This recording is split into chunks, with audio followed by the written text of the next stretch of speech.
Di bumi yang indah ini, kita mengelompokkan kehidupan di dalamnya menjadi kerajaan-kerajaan. Satu kerajaan telah menjadi yang paling mencolok. Mereka melahirkan makhluk yang senyap hingga yang sangat gaduh dan berisik. Dari kerajaan ini, lahir hal paling gila yang ada di seantero tata surya. Inilah Kingdom of Animalia, tempat di mana kita berada. Tapi sebelum sekeos sekarang, dulunya kerajaan ini dimulai dari hal kecil yang begitu sederhana. Tapi itulah pertanyaannya, dari mana mereka bermula? Pada video kali ini, kita akan mencari tahu evolusi hewan.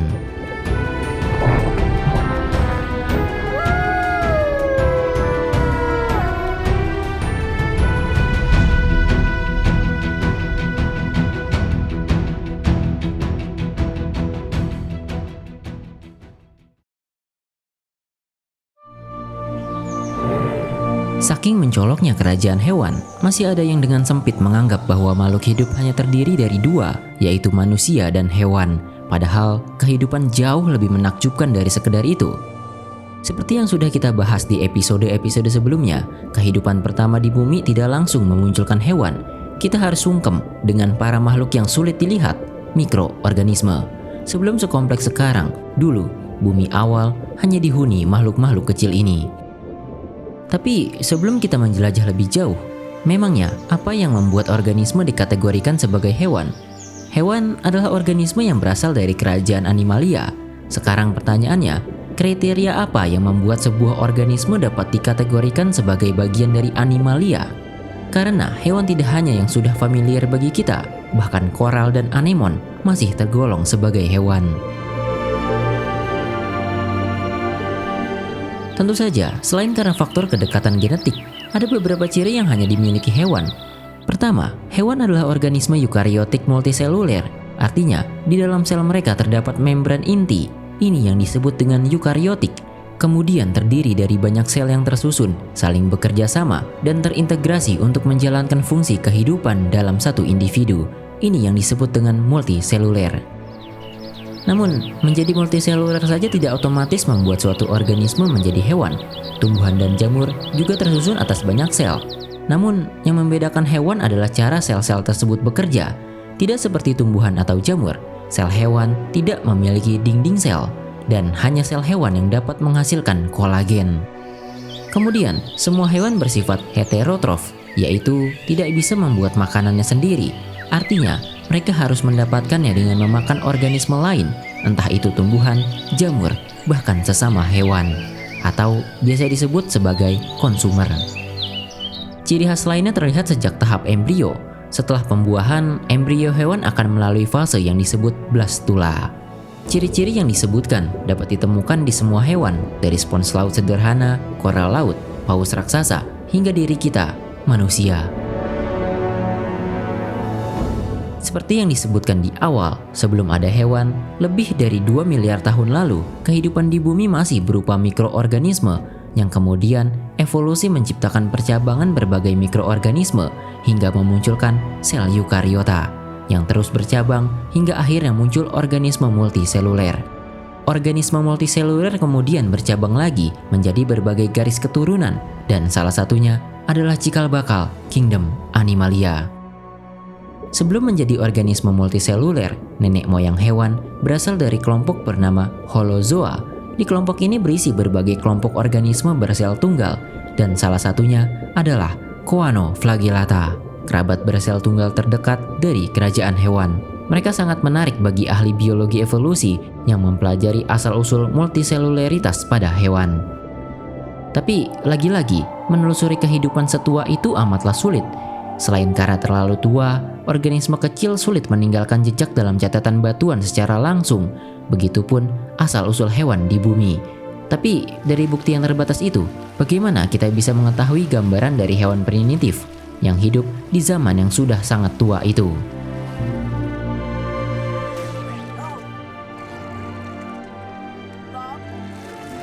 Apa hubungannya SpongeBob di video ini? Karena mereka bukan sekedar hayalan. Di lautan yang dikandung ibu bumi kita, spons laut benar-benar ada. Sejauh ini, mereka dianggap sebagai salah satu hewan paling sederhana, dan mungkin bentuk seperti inilah salah satu yang paling awal dari kerajaan hewan.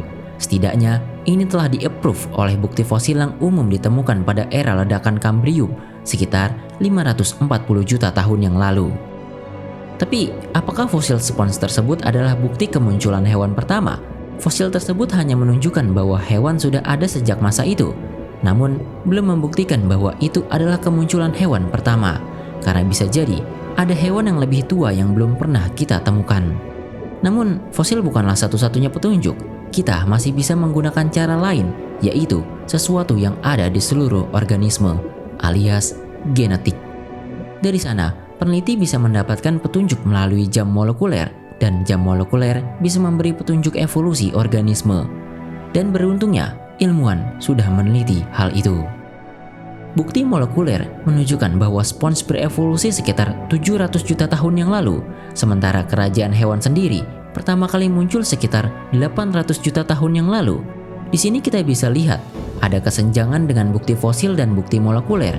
Selama beberapa tahun, kita masih belum tahu bagaimana wujud hewan yang mengisi kesenjangan dalam rentang waktu tersebut. Alasannya, mungkin spons purba hidup tanpa cangkang atau kerangka mineral keras yang disebut spikula. Spons prasejarah ini memiliki kerangka organik yang sangat halus, sehingga sangat sulit terawetkan sebagai fosil. Tidak seperti spons modern yang umum kita lihat. Namun, meskipun begitu, akhirnya di tahun 2021, sekelompok peneliti menemukan sisa-sisa yang diklaim berasal dari spons laut berusia sekitar 890 juta tahun yang lalu. Bukti tersebut berupa jaringan kalsit bercabang yang diduga merupakan cetakan dari kerangka protein spongin milik spons. Jika interpretasi ini benar, maka hewan telah muncul jauh lebih awal daripada yang ditunjukkan oleh fosil-fosil sebelumnya, sekaligus mendukung hasil penelitian jam molekuler yang selama ini memperkirakan asal-usul hewan lebih tua daripada catatan fosil yang tersedia. Temuan ini juga menunjukkan bahwa hewan paling awal kemungkinan mampu hidup di lingkungan dengan kadar oksigen yang rendah, sehingga evolusi hewan tidak harus menunggu peningkatan besar kadar oksigen di atmosfer bumi seperti selama ini banyak diperkirakan. Namun, tetap masih banyak yang perlu diteliti lebih lanjut. Tapi, keberadaan spons purba yang dianggap sebagai bentuk hewan paling awal tidak mengherankan, karena seperti yang lain, kehidupan hewan juga bermula dari lautan.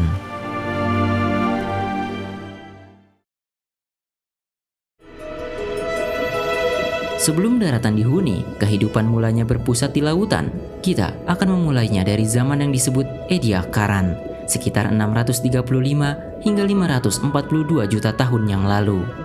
Selain biota aneh yang sampai sekarang masih membingungkan, di zaman ini spons laut telah hidup berdampingan dengan mereka.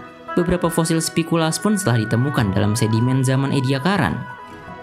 Spons merupakan salah satu kelompok hewan paling awal yang berevolusi di bumi. Meski tubuhnya sederhana dan hidup menetap di dasar laut, spons memiliki peran penting dalam sejarah kehidupan karena berada dekat dengan asal-usul hewan dan menjadi salah satu organisme pertama yang mampu membentuk kerangka mineral melalui biomineralisasi. Beberapa ilmuwan bahkan menduga spons purba ikut membangun terumbu sebelum karang modern muncul. Salah satu kandidatnya adalah nama Poikiaritogensis yang hidup sekitar 550 juta tahun yang lalu ditemukan di Namibia. Meskipun masih diperdebatkan apakah fosil tersebut benar-benar spons atau hanya struktur yang dibentuk oleh koloni mikroba. Di sisi lain, selain spons, ada juga hewan aneh yang bentuknya sangat berbeda dari kehidupan modern. Namanya Dickinsonia. Selama lebih dari setengah abad, para ilmuwan memperdebatkan identitas sebenarnya dari Dickinsonia. Bentuk tubuhnya yang tidak biasa membuatnya sulit dimasukkan ke dalam kelompok organisme modern manapun. Ada yang menganggapnya sebagai ubur-ubur raksasa yang hidup di dasar laut.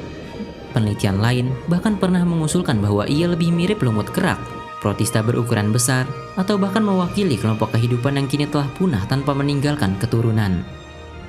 Namun, penelitian yang lebih baru mulai mengarah pada kesimpulan bahwa Dickinsonia kemungkinan merupakan salah satu hewan paling awal yang pernah ada di bumi. Analisis terhadap senyawa organik yang ditemukan pada beberapa fosil menunjukkan adanya molekul kolesterol, zat yang umum ditemukan pada hewan modern. Temuan ini memperkuat dugaan bahwa Dickinsonia bukanlah tumbuhan atau jamur, melainkan anggota awal dari garis keturunan hewan, meskipun masih tetap diperdebatkan. Namun, meskipun spons dan Dickinsonia yang aneh sudah tercatat hidup pada zaman Ediacaran, sebenarnya tanda-tanda kehidupan yang masih relatif terbatas. Oleh karena itu, mari kita beranjak ke tahap evolusi hewan selanjutnya di zaman selanjutnya. Sekitar 541 juta tahun yang lalu, bumi memasuki periode Kambrium, sebuah masa yang sering disebut sebagai ledakan Kambrium. Karena dalam rentang waktu yang relatif singkat, terjadi peningkatan keanekaragaman hewan yang luar biasa. Pada periode inilah, sebagian besar kelompok hewan utama pertama kali muncul dalam catatan fosil, meskipun beberapa hewan sederhana telah ada sejak periode Ediacaran sebelumnya. Tapi, periode Kambrium menjadi masa ketika kehidupan berkembang dengan sangat cepat dan mulai mengisi berbagai relung ekologi baru di lautan. Lautan Kambrium dipenuhi oleh beragam makhluk yang sedang bereksperimen dengan cara hidup yang berbeda-beda. Beberapa hewan mulai menggali sedimen dasar laut, sementara yang lain menjadi perenang aktif atau bahkan predator pemburu. Jejak-jejak fosil menunjukkan bahwa perilaku hewan menjadi jauh lebih kompleks dibandingkan sebelumnya, menandakan munculnya ekosistem yang semakin dinamis. Meskipun banyak film hewan modern telah hadir pada masa ini, penampilan lautan Kambrium akan terasa sangat asing bagi manusia modern. Trilobit menjadi salah satu hewan paling melimpah, sementara kelompok spons purba bernama Archaeocyathid membangun terumbu di perairan dangkal. Berbagai Echiodermata awal yang bentuknya aneh juga hidup di dasar laut, yang bentuknya jauh berbeda dari bintang laut dan bulu babi sebagai kelompok Echiodermata yang dikenal saat ini. Vertebrata pertama tanpa rahang juga telah muncul, tetapi masih sangat sederhana dan belum mendominasi ekosistem. Selain organisme bercangkang keras, beberapa lokasi fosil istimewa seperti Burgess Shale di Kanada mengawetkan hewan bertubuh lunak yang memperlihatkan betapa uniknya kehidupan Kambrium. Banyak di antaranya memiliki bentuk tubuh yang sulit dibandingkan dengan hewan modern. Salah satu contohnya adalah Viwasia, hewan kecil yang merayap di dasar laut dengan tubuh bersisik dan dipenuhi duri pelindung. Periode Kambrium menjadi titik penting dalam sejarah kehidupan karena menandai kemunculan sebagian besar rancangan tubuh hewan yang kemudian mendominasi bumi. Dalam waktu puluhan juta tahun saja, lautan berubah dari dunia yang relatif sederhana menjadi ekosistem kompleks yang dipenuhi berbagai bentuk kehidupan baru, meletakkan dasar bagi evolusi hewan selama lebih dari 1,5 miliar tahun berikutnya. Setelah ledakan Kambrium, kehidupan di bumi memasuki periode Ordovisium sekitar 488 hingga 444 juta tahun yang lalu. Saat ini, kita masih di lautan. Pada periode Ordovisium dipenuhi oleh berbagai hewan invertebrata. Trilobit masih menjadi penghuni umum dasar laut, tetapi kini mereka hidup berdampingan dengan Brachiopoda, moluska, koral awal, briozoa, lili laut, serta cephalopoda yang mulai berkembang menjadi predator penting. Di antara hewan-hewan itu, ada juga kelompok hewan aneh lain bernama Conodon yang mengalami diversifikasi besar-besaran dan menyebar ke berbagai lautan dunia. Terumbu karang juga mulai berkembang pada masa ini, meskipun belum didominasi oleh karang seperti saat ini. By the way, terumbu karang masih termasuk hewan. Lautan dangkal yang luas menyediakan habitat ideal bagi berbagai organisme untuk berevolusi dan mengisi relung ekologi baru, sehingga keanekaragaman hayati meningkat secara signifikan sepanjang periode ini. Salah satu peristiwa penting Ordovisium adalah munculnya vertebrata pertama yang memiliki fosil lengkap. Hewan-hewan ini berupa ikan tanpa rahang yang tubuhnya dilindungi oleh pelat tulang keras. Meskipun masih sederhana dan belum menjadi penguasa lautan, mereka mewakili langkah awal dalam evolusi kelompok vertebrata yang kelak akan menghasilkan ikan, amfibi, reptil, burung, dan mamalia. Namun, perubahan terbesar mungkin terjadi bukan di laut, melainkan di daratan yang sebelumnya hampir kosong. Pada akhir Ordovisium, tumbuhan sederhana mulai merambah permukaan darat. Bersamaan dengan itu, mulai ditemukan adanya tanda-tanda hal baru bagi kerajaan hewan, di mana mereka mulai menjelajah daratan. Ditandai dengan ditemukannya liang-liang yang menurut para ilmuwan pelakunya adalah arthropoda mirip kaki seribu. Peristiwa ini menandai awal kolonisasi daratan oleh kehidupan, sebuah langkah evolusioner yang kelak akan mengubah wajah planet secara permanen. Namun, tidak ada yang abadi di dunia ini.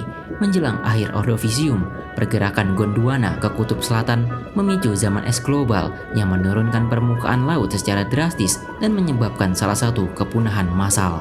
Tapi, kehidupan masih ada dan terus berevolusi dari mereka yang selamat, termasuk pada hewan.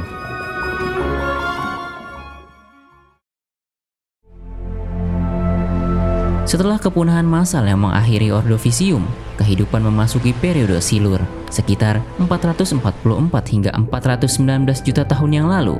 Mencairnya lapisan es menyebabkan permukaan laut kembali naik dan membanjiri banyak wilayah pesisir. Iklim bumi menjadi lebih stabil dibandingkan sebelumnya, menciptakan kondisi yang mendukung pemulihan dan perkembangan berbagai kelompok organisme. Di lautan, ekosistem kembali berkembang dengan pesat. Terumbu karang sejati mulai tersebar menjadi habitat bagi beragam hewan laut. Brachiopoda, lili laut, moluska, serta trilobit masih umum ditemukan. Tetapi, salah satu perubahan terbesar terjadi pada kelompok ikan. Ikan tanpa rahang yang sebelumnya telah muncul pada periode Ordovisium kini menyebar luas ke berbagai perairan dunia. Pada masa yang sama, muncul pula ikan air tawar pertama dan yang paling penting, ikan berahang pertama. Inovasi berupa rahang ini menjadi salah satu langkah evolusi paling penting dalam sejarah vertebrata karena memungkinkan cara makan yang lebih efisien dan beragam. Namun, revolusi terbesar silur terjadi di daratan.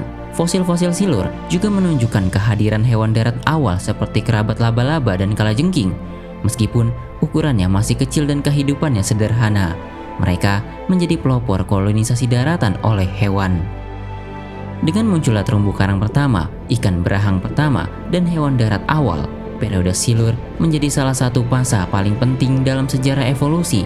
Banyak inovasi biologis yang muncul pada periode ini kemudian menjadi fondasi bagi perkembangan ekosistem darat dan laut yang akan mendominasi bumi pada jutaan tahun berikutnya. Setelah itu, memasuki periode Devon sekitar 419 hingga 359 juta tahun yang lalu, kehidupan di bumi mengalami perubahan besar baik di laut maupun di daratan. Di lautan, keanekaragaman ikan meningkat secara luar biasa. Oleh karena itu, periode ini kerap disebut sebagai zaman ikan. Ikan tanpa rahang yang telah muncul sebelumnya masih bertahan, tetapi kini mereka harus berbagi perairan dengan kelompok baru yang lebih maju, yaitu ikan berahang. Di antara mereka terdapat Placoderm, ikan berarmor yang beberapa spesiesnya tumbuh menjadi predator raksasa. Pada masa yang sama, muncul pula ikan bersirip lobus, kelompok yang kelak memainkan peran penting dalam sejarah evolusi karena menjadi nenek moyang vertebrata darat pertama. Terumbu karang pada periode Devon juga berkembang menjadi salah satu yang terbesar dalam sejarah awal bumi. Karang, Brachiopoda, lili laut, moluska, dan berbagai hewan laut lainnya memenuhi perairan dangkal yang hangat. Namun di balik kemakmuran tersebut, beberapa kelompok kuno seperti trilobit mulai mengalami penurunan dan kehilangan dominasinya secara perlahan. Menjelang akhir periode Devon, hutan pertama di dunia mulai terbentuk. Bersamaan dengan berkembangnya vegetasi, arthropoda darat seperti kelabang, tungau, dan kerabat laba-laba menjadi semakin beragam. Yang lebih penting lagi, pada akhir periode Devon muncul tetrapoda pertama, yaitu vertebrata berkaki 4 yang berevolusi dari ikan bersirip lobus. Berbeda dengan ikan lain, mereka memiliki sirip berdaging yang ditopang tulang-tulang kuat di bagian dalam. Struktur ini menjadi langkah awal menuju evolusi kaki pada vertebrata darat. Dari kelompok inilah, kelak muncul nenek moyang amfibi, reptil, burung, dan mamalia. Di antara berbagai ikan bersirip lobus tersebut, terdapat hewan transisi yang terkenal, yaitu Tiktaalik. Hewan yang hidup sekitar 375 juta tahun yang lalu ini masih merupakan ikan karena memiliki sisik, sirip, dan insang, tetapi tubuhnya juga menunjukkan banyak ciri yang menyerupai tetrapoda awal. Tiktaalik memiliki leher yang dapat digerakkan secara mandiri, tulang rusuk yang kuat, serta sirip depan yang berisi tulang-tulang mirip lengan dan pergelangan tangan. Adaptasi tersebut memungkinkannya menopang tubuh di perairan dangkal dan mungkin sesekali mengangkat diri di atas dasar lumpur atau tepian sungai. Tiktaalik menunjukkan bahwa transisi dari ikan menuju hewan berkaki 4 tidak terjadi secara tiba-tiba. Evolusi berlangsung melalui serangkaian bentuk peralihan yang menggabungkan ciri-ciri ikan dan vertebrata darat. Meskipun mungkin Tiktaalik bukan nenek moyang langsung tetrapoda, tapi fosil-fosil seperti ini menjadi bukti penting mengenai bagaimana nenek moyang vertebrata darat mulai beradaptasi dengan lingkungan di luar air. Menjelang akhir periode Devon, hewan-hewan seperti Acanthostega dan Ichthyostega telah menjadi bukti perkembangan tetrapoda. Mereka memiliki jari-jari pada anggota geraknya, tetapi masih sangat tergantung pada lingkungan perairan. Mereka kemungkinan hidup di rawa, sungai, dan laguna dangkal. menggunakan kaki primitifnya untuk bergerak di antara vegetasi atau dasar perairan yang berlumpur. Meskipun belum sepenuhnya hidup di daratan, tetrapoda awal ini menandai salah satu peristiwa paling penting dalam sejarah kehidupan, yaitu invasi pertama vertebrata ke daratan. Adaptasi seperti leher yang lebih fleksibel, paru-paru yang lebih efisien, rangka yang lebih kuat, dan anggota gerak penopang berat badan mulai berkembang selama proses ini. Setelah berbagai perubahan yang terjadi sepanjang periode Silur hingga Devon, setelah itu bumi memasuki periode karbon sekitar 359 hingga 299 juta tahun yang lalu. Nama karbon berasal dari lapisan batu bara yang sangat melimpah dan terbentuk pada masa ini, menjadi salah satu sumber energi fosil terbesar yang masih dimanfaatkan manusia hingga sekarang. Namun, batu bara hanyalah salah satu warisan dari zaman yang penuh perubahan besar ini. Pada awal periode karbon, iklim bumi umumnya hangat, lembab, dan relatif stabil. Hutan-hutan luas menutupi daratan rendah yang basah, sementara laut dangkal yang hangat membanjiri sebagian besar benua. Di perairan tersebut, hidup beragam Brachiopoda, Bryozoa, Crinoid, hiu primitif, serta klat ikan-ikan modern awal yang mulai menggantikan kelompok ikan berlapis baja yang mendominasi pada zaman Devon. Melimpahnya vegetasi juga menyebabkan kadar oksigen atmosfer meningkat jauh di atas tingkat modern. Lingkungan seperti ini memungkinkan munculnya beberapa arthropoda terbesar yang pernah hidup di daratan. Serangga bersayap berkembang pesat, sementara capung purba Meganeura dapat memiliki rentang sayap yang sebesar merpati. Kelabang raksasa seperti Atropleura, laba-laba, dan kalajengking masing-masing tumbuh melampaui ukuran arthropoda modern dan menjadi bagian penting dari ekosistem hutan rawa pada periode karbon. Namun, inovasi evolusi paling penting pada masa ini bukanlah ukuran tubuh arthropoda, melainkan munculnya telur amiotik. Untuk pertama kalinya, sebagian vertebrata dapat berkembang biak sepenuhnya di daratan tanpa harus kembali ke air untuk bertelur. Adaptasi ini menjadi titik balik besar dalam sejarah kehidupan karena membuka jalan bagi evolusi reptil, burung, dan mamalia di masa depan. Salah satu hewan paling awal yang menunjukkan kemampuan tersebut adalah Hylonomus, reptil kecil mirip kadal yang hidup di antara batang-batang pohon rawa. Dari nenek moyang semacam inilah kemudian muncul berbagai garis keturunan Amniota yang kelak menghasilkan dinosaurus, burung, mamalia, dan banyak kelompok vertebrata darat lainnya. Berakhirnya periode karbon menandai periode baru, yaitu periode Permian, sekitar 299 hingga 252 juta tahun yang lalu. Pada masa ini, seluruh daratan utama perlahan bergabung membentuk superbenua Pangea. Perubahan geografis tersebut mengubah iklim dunia secara besar-besaran. Perubahan lingkungan ini mendorong kemunculan dan diversifikasi kelompok vertebrata Amniota. Berbeda dengan amfibi yang masih bergantung pada air untuk berkembang biak, Amniota memiliki telur yang memungkinkan mereka hidup sepenuhnya di daratan. Dari kelompok inilah kelak muncul mamalia, reptil, burung, dan bahkan dinosaurus. Pada periode Permian, Amniota terbagi menjadi dua cabang utama. Cabang pertama adalah Synapsida, kelompok yang sering disebut sebagai reptil mirip mamalia, karena mereka adalah nenek moyang seluruh mamalia.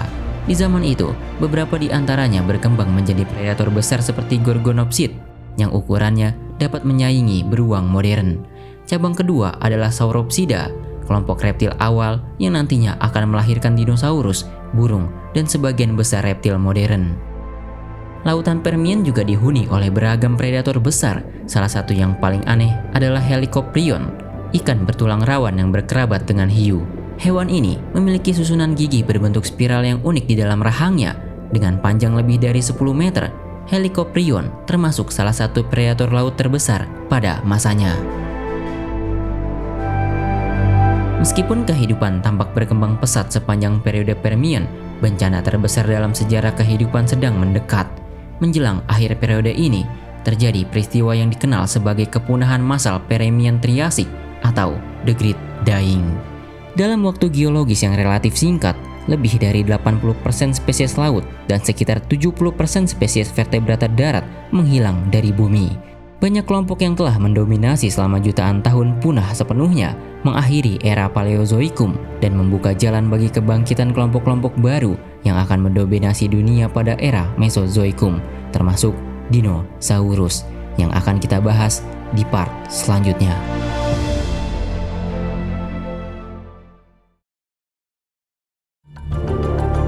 Perkembangan evolusi hewan terjadi begitu menakjubkan, tapi petualangan kita belum berhenti di sini. Pada episode selanjutnya, kita akan membahas evolusi menakjubkan dari zaman kejayaan dinosaurus hingga masuknya era mamalia. Sekian dulu video kali ini. Terima kasih.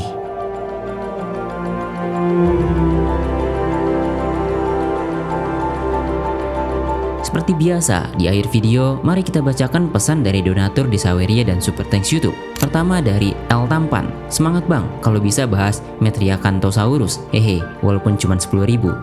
Menarik, nanti mungkin akan kita bahas di channel kedua saja ya. Kemudian dari Diva dan Binar, terima kasih edukasinya, karena suara dan narasinya bagus, anak-anak jadi fokus menyimak. Wah, senang sekali. Terima kasih juga sudah mendukung channel ini. Kemudian dari No Mouth Gun, semangat kontennya bang, terima kasih. Gua tahu pasti riset untuk buat satu konten itu lumayan rumit karena harus baca banyak paper. Ya seperti itulah behind the scene dan lika-liku kita di dalam membuat konten. Tapi nggak apa-apa, kita akan selalu semangat. Kemudian dari Nabil, bahas burung Argentavis bang. Kayaknya dulu pernah dibahas deh, tapi nggak apa-apa, nanti bisa kita bahas lagi di channel kedua. Terima kasih untuk teman-teman atas dukungannya. Tentu saja dukungan kalian semua akan sangat berarti bagi kami untuk membuat konten-konten edukasi ke depannya.